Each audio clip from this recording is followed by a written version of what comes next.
The hospital bill sat like a death sentence on Elliot's kitchen counter, its numbers screaming louder than the ache in his bones.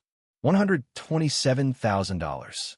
He was 28, drowning in debt, and the leukemia wasn't even gone yet, just in remission, mocking him with its fragile truce. Elliot stared at the paper, his fingers trembling as he traced the numbers, each digit a reminder of how little control he had left. San Francisco's fog pressed against the window of his cramped Mission District apartment, the city's pulse taunting him with a life he could no longer afford. He'd sold his car, his guitar, even the vintage records his dad left him. It wasn't enough. It would never be enough. Then came the ad, slipped into his inbox like a devil's whisper. Discreet arrangement. Financial relief for the right companion. Inquire at Vantage Enterprises. No details, just a phone number and a name. Julian Voss, heir to a real estate empire that owned half the city skyline. Elliot's stomach churned. He wasn't naive. He knew what companion could mean. But with the hospital threatening to sue and his meds running low, what choice did he have? He dialed the number, heart pounding like a drum in his chest. A voice answered, smooth as velvet but sharp enough to cut. Elliot Kane? I've been expecting you. Julian's tone carried a weight, like he already knew Elliot's desperation, his shame. They agreed to meet at a sleek downtown lounge, the kind of place Elliot hadn't stepped into since before the diagnosis. The lounge was all glass and leather, a world apart from Elliot's thrift store reality. Julian sat at a corner table, his presence commanding the room without effort. He was maybe 32, with dark hair swept back, a tailored navy suit that screamed money, and eyes that pinned Elliot in place. Storm gray, unreadable, but not unkind. You're here because you're out of options, Julian said, sliding a glass of whiskey across the table.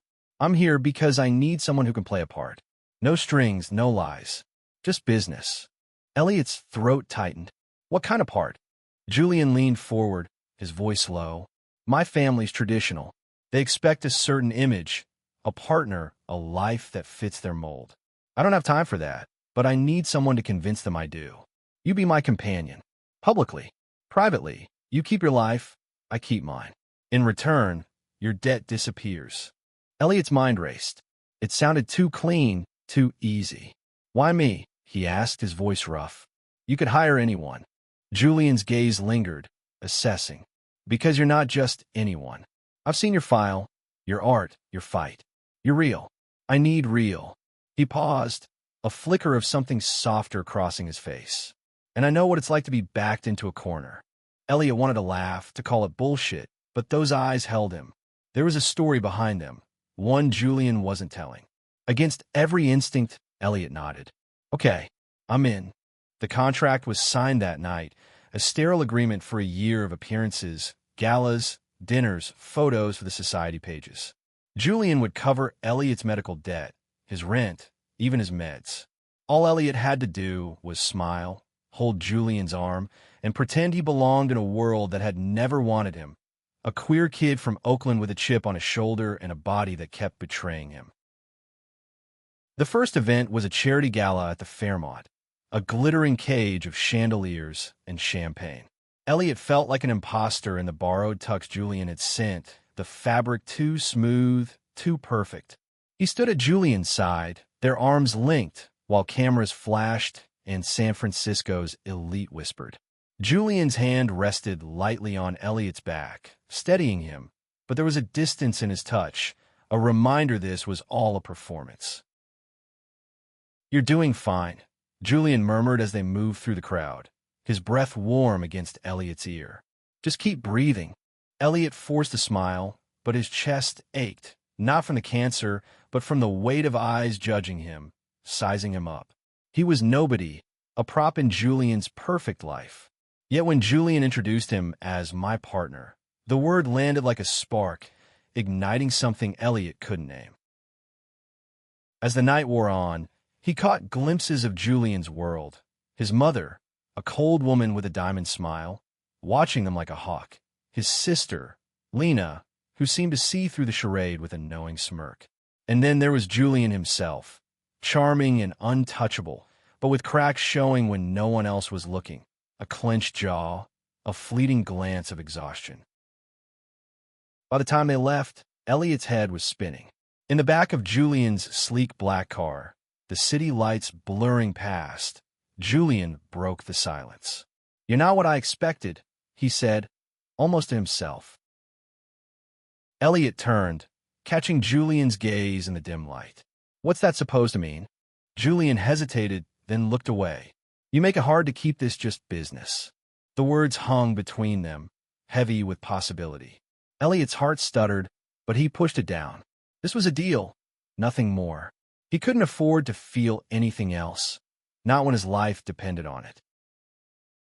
But as the car pulled up to his apartment, Julian reached out, his fingers grazing Elliot's wrist. "Good night, Elliot," he said, his voice softer than before. And for the first time, Elliot wondered if he'd survive this arrangement, not because of the debt, but because of the man sitting beside him. Elliot woke to the buzz of his phone, a text from Julian. "Dinner tonight. Wear the gray suit. Car at 7. No warmth, just instructions." He stared at the message, the cold efficiency of it reminding him of the contract's fine print. This wasn't friendship, let alone anything more. It was a transaction, and he was the product. The gray suit fit like it was made for him, another gift from Julian's endless resources. Elliot barely recognized himself in the mirror, his dark curls tamed, the scar on his cheek less noticeable under the tailored lines. He looked like he belonged somewhere, but the reflection felt like a lie. The hospital bill, now paid, sat in a drawer, but its shadow lingered. Freedom came with a leash. The dinner was at a Michelin-starred restaurant overlooking the bay, the kind of place where the plates cost more than Elliot's rent. Julian was already there, his presence magnetic, drawing eyes from every corner. He stood as Elliot approached, a faint smile softening his sharp features. "You clean up well," he said, his tone lighter than the text suggested. Elliot forced a smirk. "You're paying for it." Julian's laugh was low, genuine, and it hit Elliot harder than it should have. They sat, the table a small island in a sea of wealth. The conversation started safe, small talk about the city, the fog, the menu, but there was an undercurrent, a pull Elliot couldn't ignore. Julian's questions grew personal, probing gently. "What did you want to be before all this?" Elliot hesitated, the weight of before pressing on him. An artist, he admitted, painted murals, mostly. Nothing big, just stuff for local shops, community centers. He shrugged, like it didn't matter, but the ache in his chest said otherwise. Julian leaned forward, his eyes locked on Elliot's. "You still could be. I've seen your sketches online. They're good. Really good." Elliot's face burned. He hadn't touched a brush in months, not since the hospital became his second home. "Doesn't pay the bills," he muttered, looking away. "It could," Julian said quietly, "if you let it." The moment stretched, heavy with unspoken things. Elliot wanted to ask why Julian cared, why he was pushing past the boundaries of their deal. But before he could, a woman approached, Julian's mother, Catherine Voss, her elegance as sharp as a blade. "Julian, darling," she said, her eyes sliding to Elliot with barely veiled disdain. "Your father wants a word. Alone." Julian's jaw tightened, but he nodded, excusing himself. Left alone, Elliot felt the room's eyes on him, the whispers louder now.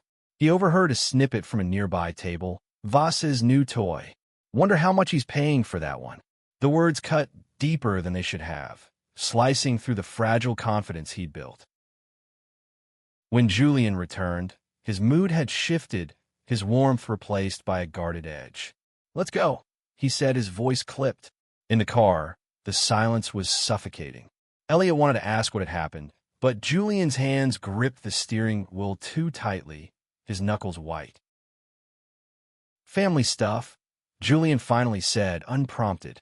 "They don't approve of certain things." "Of me." Elliot's heart stuttered. He knew that tone, that weight. He'd heard it in his own voice years ago, when he came out to his dad and got a slammed door in response. "They don't know you're," he trailed off, unsure if he could say it. Gay. Julian finished, his voice bitter. They know. They just don't accept it. Hence you. He glanced at Elliot, his expression softening. I'm sorry. You didn't sign up for this part. Elliot swallowed hard. I signed up for all of it. Don't worry about me. But Julian's gaze lingered, searching. I do worry, he said, almost too soft to hear. More than I should. The rest of the week blurred with events, cocktail parties, gallery openings, each one a performance. Elliot played his role, smiling, charming, but every touch from Julian, every whispered, "You're doing great," felt less like acting and more like something real. It scared him. He couldn't afford to feel this, not when his survival hinged on keeping his distance. One night, after a rooftop fundraiser, they ended up at a quiet bar in the Castro, far from the glittering world of Julian's family. It was Elliot's idea, a place where he could breathe, where he wasn't a prop. Julian looked out of place in his pristine suit, but he didn't complain. They sat in a corner booth, nursing beers, the jukebox playing something soft and soulful. Why do you do it? Elliot asked, the question slipping out before he could stop it. The whole charade. You could just walk away. Julian stared at his drink, his fingers tracing the rim. It's not that simple. My father's sick. The company's a mess. If I don't play their game, I lose everything. My sister's future, the employees, all of it. He looked up, his eyes raw. I'm not as free as you think. Elliot's chest tightened. For the first time, he saw Julian not as the untouchable heir, but as a man trapped, just like him. Guess we're both selling something, he said softly.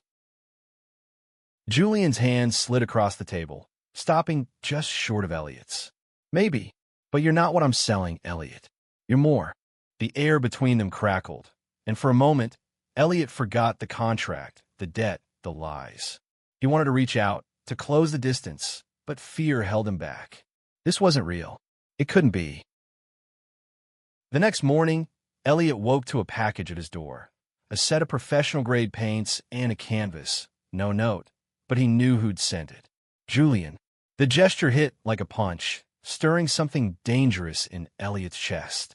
He shoved the box under his bed, unwilling to let it mean more than it should. Their next event was a weekend retreat at a Napa Valley estate, a sprawling vineyard owned by the Voss family. It was a test, Julian warned. His father, Richard, would be there, and the pressure to perform was higher than ever. Elliot packed the gray suit and his nerves, the weight of Julian's confession from the bar still lingering. The estate was a dream of rolling hills and golden light, but the air inside the mansion was cold, heavy with unspoken expectations. Richard Voss was a shadow of a man, frail from illness but with eyes that could cut glass. He barely acknowledged Elliot, his focus on Julian, barking orders about board meetings and legacy. Catherine, Julian's mother, was worse. Her smiles were weapons, each one aimed at Elliot. "You're quite the find," she said at dinner, her voice dripping with condescension. "Where did Julian dig you up?" Elliot's grip tightened on his fork. "Mutual desperation," he said, forcing a smile. "You know how it goes." Her eyes narrowed, but Julian's hand found Elliot's under the table, a brief squeeze that said, "I've got you." It was enough to keep Elliot steady, but the scrutiny didn't let up. Lena, Julian's sister, was the only one who seemed amused, her sly grin suggesting she saw through the act but wasn't about to call it out. That night, unable to sleep, Elliot wandered the estate's gardens. The air was thick with the scent of roses and earth, the stars sharp above. He found Julian on a stone bench, a glass of wine in hand, his tie loosened. "Couldn't sleep either?" Julian asked, his voice soft. Elliot sat beside him, their shoulders close but not touching. "Your family's intense. I get why you need me." Julian's laugh was hollow. "They're vultures. Always have been. But you make it bearable." He turned, his eyes catching the moonlight. "I meant what I said at the bar. You're not just a means to an end." Elliot's heart raced, but he forced himself to stay grounded. "Don't say that. This is a job, Julian. You're paying me to be here." Julian's jaw tightened. Is that all it is to you? The question hung, unanswered. Elliot wanted to say no, to admit the pull he felt, but the contract loomed like a guillotine. Instead, he stood, muttering, "I should get back." Julian grabbed his wrist, gentle but firm. "Elliot, wait. I know this is complicated, but I see you, really see you, and I'm not sure I can keep pretending I don't." Elliot pulled away, his chest tight. "You don't get to say that. Not when I'm here, because I had no other choice." He walked back to the house, the night swallowing Julian's silhouette, but the words stayed with him, burrowing deep. The next day was a blur of vineyard tours and forced miles, but the tension between them crackled. Julian's touches lingered, a hand on Elliot's shoulder, a glance that held too long. By the time they returned to the city, Elliot was unraveling, torn between wanting to run and wanting to stay. Back in his apartment, he pulled out the paints Julian had sent. His hands shook as he set up the canvas, the first stroke of color release he hadn't felt in months. He painted through the night, a chaotic swirl of blues and grays, Julian's eyes, the fog, the city that both trapped and saved him. When he finished, he stepped back, breathless. It wasn't just a painting. It was a confession. The next event was a tech conference, Julian's world of power suits and big deals.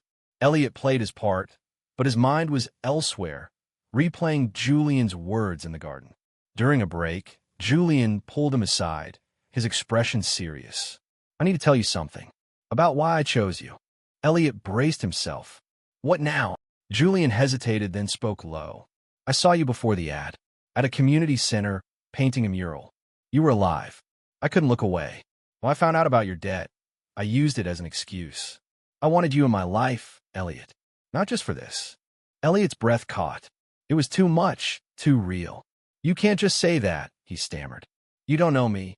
"I wanna," Julian said, stepping closer. "If you'll let me." The conference hall faded, the noise a distant hum. Elliot's walls cracked, but fear held him back. He'd fought too hard to survive to risk his heart now. "I need time," he said finally, his voice barely above a whisper. Julian nodded, his eyes steady. "Take all the time you need. I'm not going anywhere." Elliot avoided Julian's texts for 2 days, the weight of their last conversation suffocating. He busied himself with the canvas, painting until his fingers ached, each stroke a battle between fear and want. The mural was taking shape, a fractured cityscape, Julian's silhouette woven into the chaos, a quiet plea for something Elliot wasn't ready to name.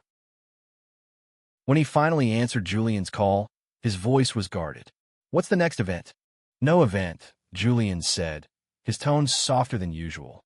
"I want to see you. Just us. No contract, no cameras. Can I come over?" Elliot's pulse spiked. "Why?" "Because I meant what I said. I want to know you, Elliot, not the version I hired." Against his better judgment, Elliot agreed. They ate on the floor, cross-legged, the city humming outside. Julian asked about the mural, about Elliot's life before the hospital. For once, Elliot let himself talk about his dad's record shop, his first crush at 16, the way painting felt like breathing. Julian listened, really listened, his eyes never leaving Elliot's face. "You're different here," Julian said, setting his plate aside. "Not performing. Just you." Elliot's throat tightened. "That's dangerous, you know. Letting me be me." Julian leaned closer, his voice low. "I like dangerous." The air shifted, charged with something neither could ignore. Elliot's hand brushed Julian's, a spark igniting. He pulled back, heart pounding. "We can't do this," he said, more to himself than Julian. "This isn't what I signed up for." Julian's face fell, but he nodded. "I know, but I'm not asking you to break the contract. I'm asking you to give us a chance outside of it." Elliot stood, pacing the small room. "You don't get it. I'm not here because I want to be. I'm here because I was dying, Julian, because I had nothing left." Julian rose, his eyes fierce. "And I'm here because I'm tired of hiding who I am. You think you're the only one who's trapped? My family's been trying to fix me since I was a kid. You're the first real thing I've had in years." The confession hit Elliot like a wave, knocking the air from his lungs. He wanted to argue, to push Julian away, But the truth was undeniable. He felt it too. The pull, the connection, the way Julian saw him when no one else did. Before he could stop himself, Elliot closed the distance, his lips meeting Julian's in a kiss that was equal parts desperation and relief. It was messy, urgent, their hands fumbling, hearts racing. When they pulled apart, Elliot's voice was shaky. "This doesn't change anything. The contract." "Fuck the contract," Julian whispered, his forehead against Elliot's. "This is real." But reality crashed back the next day. A tabloid headline screamed, "Heir's mystery man. Who is Elliot Kane?" The article was brutal, digging into Elliot's medical history, his debt, painting him as a gold digger. Julian called, furious, promising to handle it, but the damage was done. Elliot's phone buzzed with messages from strangers, some curious, others vicious. He met Julian at a quiet cafe, away from prying eyes. "This is what I was afraid of," Elliot said, his voice raw. "I'm not built for your world." Julian's hand found his, steady despite the storm. "Then we'll make our own world. I don't care what they say." Elliot wanted to believe him, but doubt gnawed at him. The next event was a board dinner, a high-stakes night where Julian's father would announce his successor. Elliot's role was clear: smile, stay quiet, don't make waves. But as they entered the private dining room, Richard's eyes locked on Elliot, cold and calculating. "Julian tells me you're an artist," Richard said, his tone laced with skepticism. "A pity you've had to diversify your talents." Elliot's jaw clenched, but he held his tongue, Julian's hand a silent anchor under the table. The dinner dragged, each barb from Richard sharper than the last. By the time dessert was served, Elliot's patience was fraying. When Richard made a pointed comment about keeping up appearances, Elliot snapped. "Maybe you should try keeping up with your son," he said, his voice steady despite the shaking in his hands. "He's worth more than your empire." The room fell silent. Julian's eyes widened, a mix of shock and gratitude. Richard's face darkened, but before he could respond, Julian stood. "We're done here," he said, taking Elliot's hand and leading him out. In the car, Julian was quiet, his hands gripping the wheel. You didn't have to do that," he said finally. "But thank you." Elliot looked at him, the city lights painting his face in gold. "I didn't do it for you. I did it for us." The fallout was immediate. By morning, the tabloids had doubled down, spinning Elliot's outburst into a scandal. Heir's boyfriend causes scene at family dinner. Julian's phone was flooded with calls from his team, his family, the board. He ignored them all, showing up at Elliot's apartment with coffee and a tired smile. "They're circling," Julian said, handing Elliot a cup. "But I don't care. Last night, you were incredible." Elliot didn't feel incredible. He felt exposed, like the world had peeled back his skin and found every weak spot. "Your dad's going to bury me," he said, staring at the steam rising from his coffee. "And maybe you too." Julian sat beside him, their knees brushing. "He can try, but I'm done playing his game. I want out for both of us." The words were a lifeline, but Elliot couldn't grab it. "Not yet. What does that even mean? You can't just walk away from your life." Julian's eyes were fierce. "I can, and I will. But I need you with me, Elliot. Not as a contract, not as a prop, as you." Elliot's heart pounded, torn between hope and fear. He wanted to believe in a future where they could be more, but the world outside his apartment was relentless. The hospital called, reminding him of a follow-up scan. The tabloids kept digging, unearthing old photos of him at Pride rallies, twisting his past into something sordid. And Julian's family wasn't slowing down. Catherine left a voicemail, her voice icy, demanding Elliot step back before he ruined Julian's future. He played the message for Julian, expecting anger, but Julian just laughed. "She's scared," he said. "She knows I'm serious about you." "Serious?" Elliot's voice cracked. "Julian, we've known each other for, what, a month? This is insane." Julian took his hand, his grip steady. "Maybe it is, but I've spent my whole life doing what's expected. You're the first thing I've chosen for myself."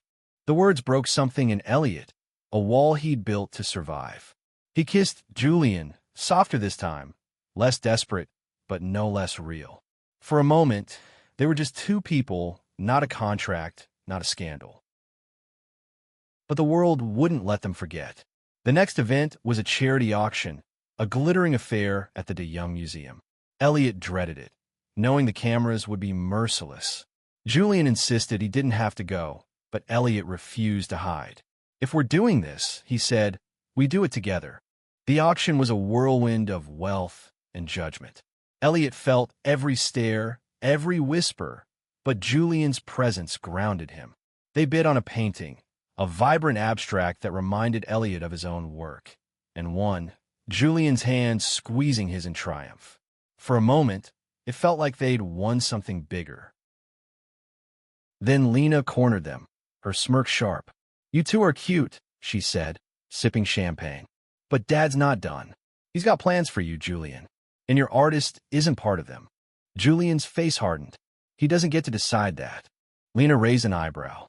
"Doesn't he? You're not the only one with secrets, big brother." The cryptic warning lingered as they left the auction. In the car, Julian was quiet, his hands restless. "There's something I haven't told you," he said finally. "About my dad. He's not just sick. He's been hiding things about the company, about me. I found out he's been funneling money to keep me in line, to keep me from coming out." Elliot's stomach dropped. "What does that mean for us?" "It means we're a threat," Julian said, his voice low. "And he'll do whatever it takes to protect his legacy." The next day, Elliot's scan results came back clean, a rare moment of relief. He wanted to tell Julian, to share something good, but a new headline stopped him cold. Heir's lover linked to fraud. The article was a lie, twisting an old art commission into something criminal. Elliot's hands shook as he read it, the weight of being a target sinking in. He called Julian, his voice breaking. "This is too much. I can't keep dragging you down." Julian was at his door in an hour, his face fierce. "You're not dragging me anywhere. They're trying to break us, Elliot. Don't let them." Elliot wanted to fight, but exhaustion was winning. "I'm not worth this," he whispered. "You can have anyone." Julian cupped his face, his eyes burning. "I want you. Broken, fighting, all of it. I love you, Elliot." The words hit like a tidal wave, drowning Elliot's doubts. He didn't say it back, not yet, but he let Julian hold him, their hearts beating in sync, a fragile promise against the storm. Elliot didn't sleep that night, Julian's confession echoing in his head. "I love you." 3 words that should have felt like freedom, but instead felt like a trap, one he wanted to fall into but couldn't trust. The world was closing in, and love, no matter how real, wasn't enough to stop it. The next morning, Julian called with a plan. "We're going public," he said, his voice steady. "No more hiding. I'm done with their games." Elliot's heart raced. "Public? Julian, they'll tear us apart." "They're already trying," Julian countered. "If we control the story, we take their power away. I've got a friend at a local paper. She's fair. We tell her everything. Our deal, your debt, my family. All of it." Elliot hesitated. The idea of exposing his life, his illness, his desperation, terrified him. But Julian's certainty was a lifeline, and he clung to it. "Okay," he said finally, "but if this goes south, it's on you." The interview was set for a small cafe in No Valley, away from the city's elite. The reporter, Maya, was sharp but kind, her questions cutting but not cruel. Elliot told his story, his diagnosis, the debt, the ad that changed everything. Julian filled in the rest, his voice raw as he admitted his family's pressure, his own fear of losing control. When he reached for Elliot's hand, it wasn't for show. It was real. The article went live the next day, a quiet bombshell.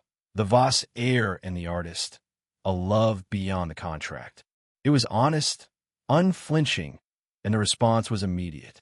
Support poured in from strangers online, from the queer community, from artists who saw themselves in Elliot's fight. But the backlash was just as fierce. Richard Voss issued a statement, calling the story a fabrication and vowing to protect the family's legacy. Julian's phone didn't stop ringing. His sister, Lena, texted, "You've really done it now." Dad's furious. But there was no gloating in her words, just a warning. Elliot's own inbox was flooded. Some messages were kind, others vicious, but one stood out, an email from a gallery owner who'd seen his mural online, offering a solo show. "It's a start," Julian said, reading over Elliot's shoulder. "Your art, your life, it's yours again." Elliot wanted to believe it, but the fear lingered. That night, they stayed in, cooking pasta in Elliot's tiny kitchen, the normalcy a stark contrast to the chaos outside. Julian moved with an ease Elliot hadn't seen before, like shedding his family's weight had freed him. When their eyes met over the stove, Elliot felt it, the pull, the truth of Julian's love. "I'm scared," Elliot admitted, his voice barely audible. "Not of your dad, or the tabloids. Of this. Of us." Julian set down the spoon, stepping closer. "I'm scared too, but I'd rather be scared with you than safe without you." They kissed, slow and sure, the world fading until it was just them. For the first time, Elliot let himself believe in a future. Not the contract, not the debt, but something real. The next day, Richard summoned Julian to the family's penthouse. Elliot insisted on going, refusing to let Julian face it alone. The penthouse was a fortress of glass and steel, every inch screaming power. Richard sat at a long table, Catherine at his side, their faces unreadable.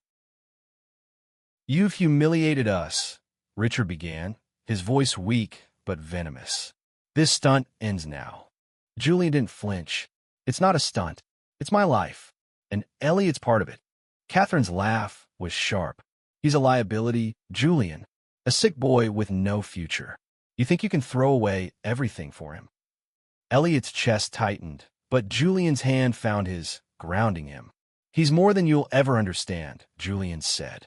"And I'm done letting you control me." Richard's eyes narrowed. "Walk away, and you lose everything. The company, the money, your name. Then I'll start over," Julian said, his voice steady. With him, they left the penthouse hand in hand, the city sprawling below them.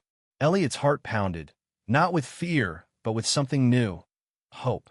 They were free, but the fight wasn't over. Richard's threats lingered, and the world was still watching.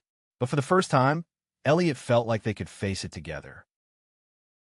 The weeks that followed were a whirlwind. Julian moved out of his family's orbit, renting a small loft in the Mission, closer to Elliot's world. He stepped back from Vantage Enterprises, passing his role to Lena, who, surprisingly, supported him. "You're an idiot," she told him, grinning, "but you're my idiot." The company didn't collapse. Lena was sharper than anyone gave her credit for, but Richard's influence still loomed, his threats a shadow over their new life. Elliot's gallery show was set for a month later, a chance to reclaim his art, his voice. He painted feverishly, each canvas a piece of himself, his illness, his fight, his love for Julian. Julian was there every step, hanging lights, hauling frames, his belief in Elliot unwavering. It was messy, imperfect, but it was theirs. The night of the show, the gallery buzzed with people, locals, artists, even a few faces from Julian's old world. Elliot's paintings lined the walls, vibrant and raw, telling a story of survival and defiance. Julian stood by his side, no longer the untouchable heir, but a man in love, his hand warm in Elliot's. The centerpiece was the mural Elliot had started months ago, now finished. A chaotic, beautiful blend of San Francisco's fog and Julian's eyes, a love letter to the city and the man who'd changed everything. When the gallery owner announced it had sold for $10,000, Elliot's knees nearly gave out. Julian caught him, whispering, "Told you. You're unstoppable." But the night wasn't without its shadows. A man approached them, his suit too crisp for the artsy crowd. "Mr. Kane," he said, handing Elliot an envelope. "From Richard Voss." Inside was a letter offering to buy out the rest of Elliot's contract. $50,000 to walk away from Julian, no questions asked. Elliot's hand shook as he showed it to Julian. "He doesn't quit, does he?" Julian's face darkened, but his voice was steady. He can't buy you. Not anymore. Elliot tore the letter in half, letting the pieces fall. He never could. The crowd cheered as Elliot took the mic, his voice steady despite the nerves. This show is for anyone who's ever felt like they didn't belong, he said, his eyes finding Julian's. For anyone who's fought to be seen. I'm here because someone believed in me when I didn't. And I'm not going anywhere. The applause was deafening, but all Elliot heard was Julian's quiet, "I love you," as they slipped into the back room, away from the crowd. They kissed, the world fading until it was just them, their future uncertain, but theirs to shape. Months later, they were still building that future. Elliot's health held steady, his art gaining traction. Julian started a small consulting firm, free from his father's shadow, helping nonprofits navigate the city's cutthroat landscape. They fought about money, about fear, about the scars they both carried, but they always came back to each other. One night, in their shared loft, Elliot finished a new painting, a simple portrait of Julian, his eyes soft, his smile real. "It's you," Elliot said, handing him the canvas. "The real you." Julian pulled him close, his voice thick. "And you mine." They stood there, wrapped in each other, the city humming outside. The debt was gone, the contract a memory, but what they'd built was stronger, a love forged in fire, unbreakable despite the odds. They'd sold pieces of themselves to survive, but in the end, they found something worth more than money: each other.